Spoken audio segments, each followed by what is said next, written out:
On a tranquil afternoon in Gokula, Yashoda, the ever-loving mother of Krishna, was joyfully playing with her son, cherishing the innocent moments that brought her immense happiness. As she held Krishna in her arms, an unusual sensation overcame her. She noticed that Krishna was growing heavier, almost imperceptibly at first, but within moments, his weight became unbearable. Yashoda, struggling under the sudden and unnatural heaviness, was forced to set him down. Bewildered and alarmed, she tried again to lift him, but her strength failed against what felt like the weight of a mountain. A wave of fear swept over her heart. Convinced that some evil force had taken hold of her child, Yashoda began fervently praying to Vishnu, beseeching him to protect her son.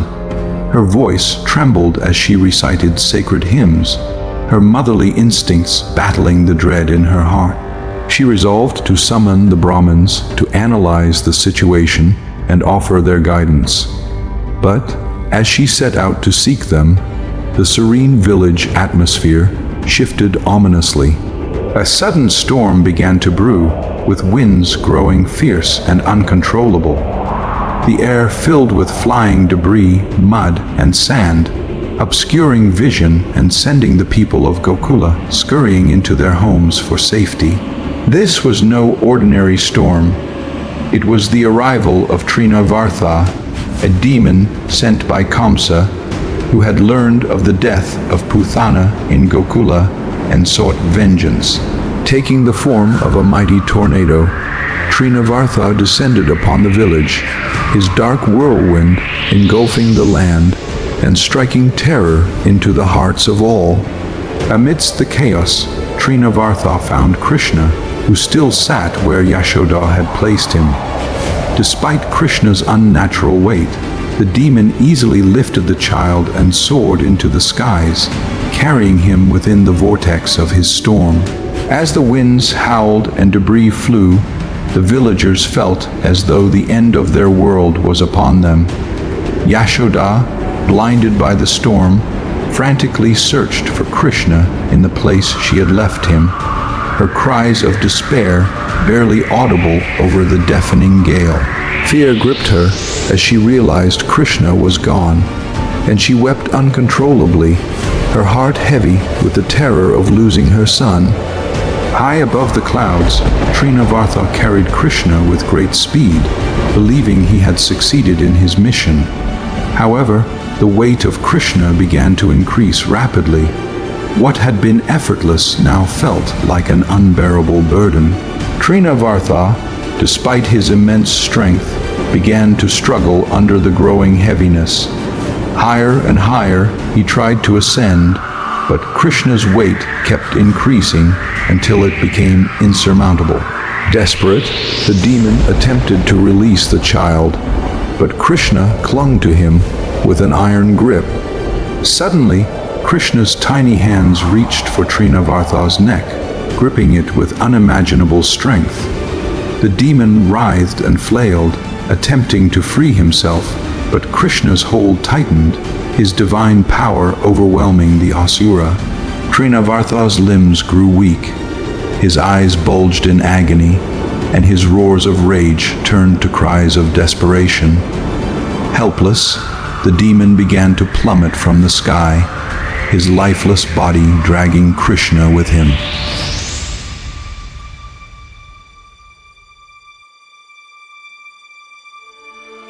The villagers, now emerging from their homes after the storm had subsided, heard a thunderous crash as the demon's body struck the ground. Yashoda, still searching for Krishna, rushed toward the sound, followed by Nanda and the other gopikas. What they saw left them speechless. Krishna, unscathed and smiling innocently, sat atop the lifeless form of the monstrous Trinavarta. The asura's body was battered and bleeding, his grotesque features frozen in death. The sight was both terrifying and astonishing. The villagers were struck with disbelief as they beheld the lifeless, bleeding form of the giant and deadly asura. while little Krishna was unharmed and smiling serenely. It seemed beyond comprehension that such a monstrous force had been vanquished. Yet Krishna, their playful child, remained untouched by harm. Nanda, though overjoyed to see Krishna safe, felt a deep unease growing in his heart. He realized that this event was a harbinger of future challenges and that their beloved child's extraordinary destiny would inevitably attract greater dangers. The people of Gokula were filled with wonder. This event strengthened what many already believed, that Krishna was no ordinary child, but a divine being destined to protect them and uphold Dharma in the face of darkness.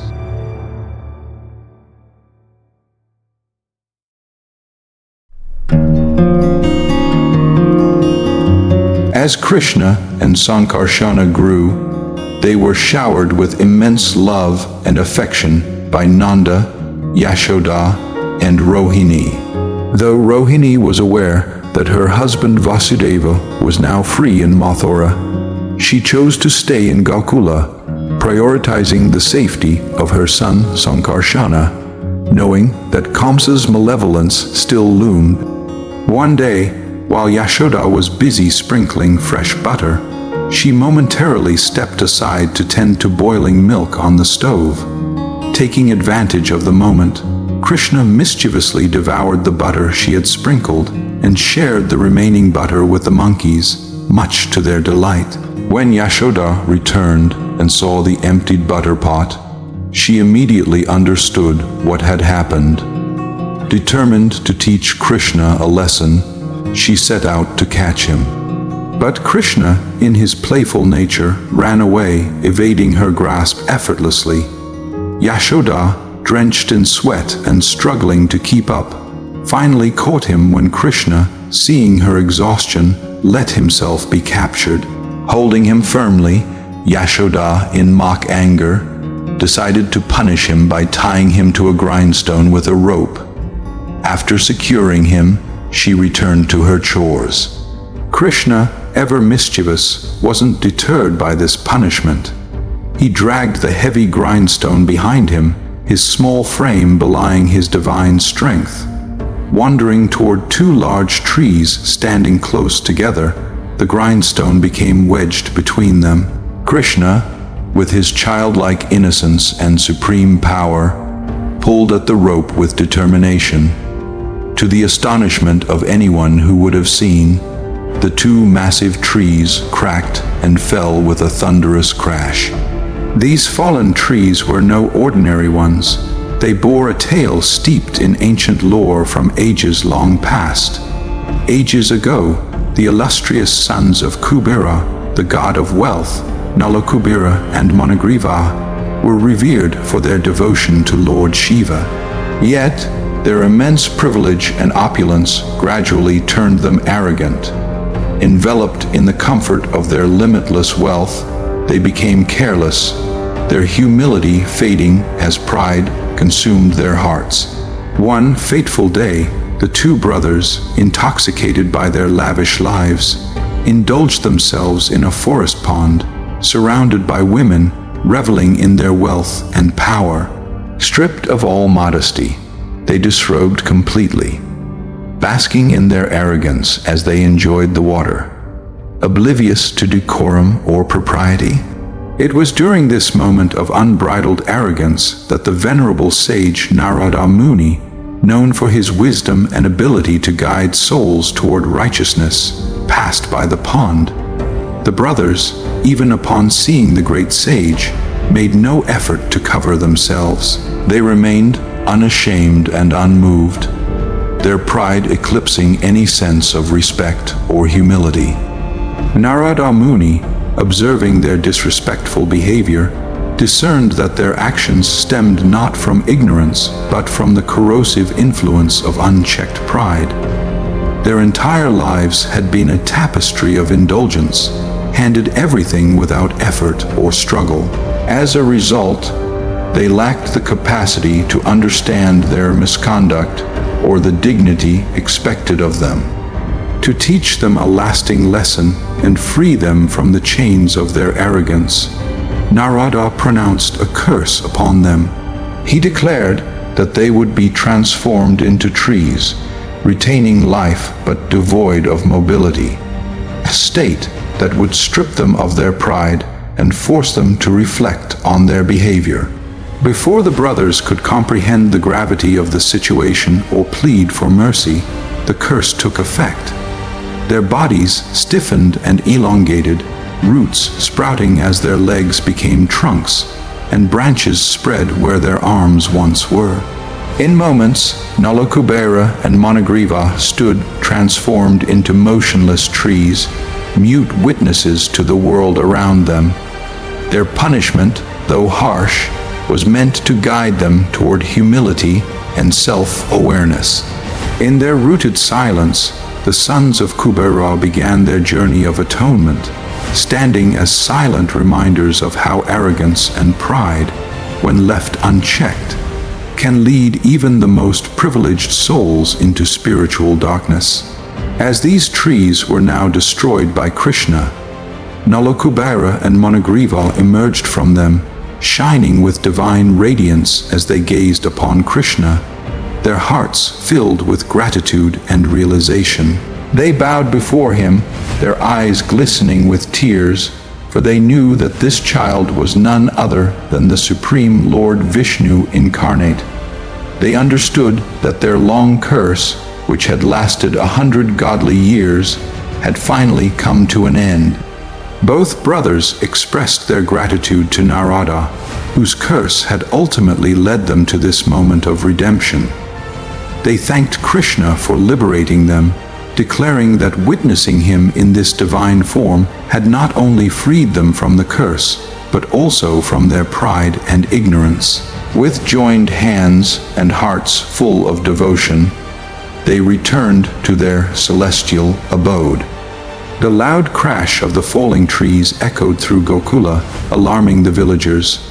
Nanda, fearing another attack by a demon, rushed to the spot, his heart pounding with worry for Krishna.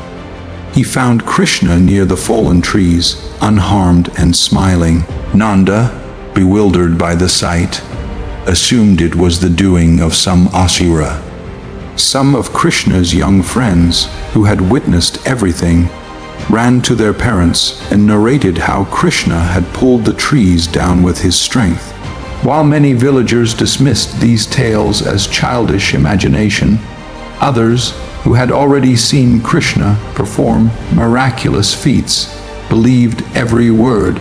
Among whispers of wonder and skepticism, one thing was certain: the divine child Krishna continued to reveal glimpses of his extraordinary nature, leaving the people of Gokula both awestruck and mystified by the miracles surrounding him.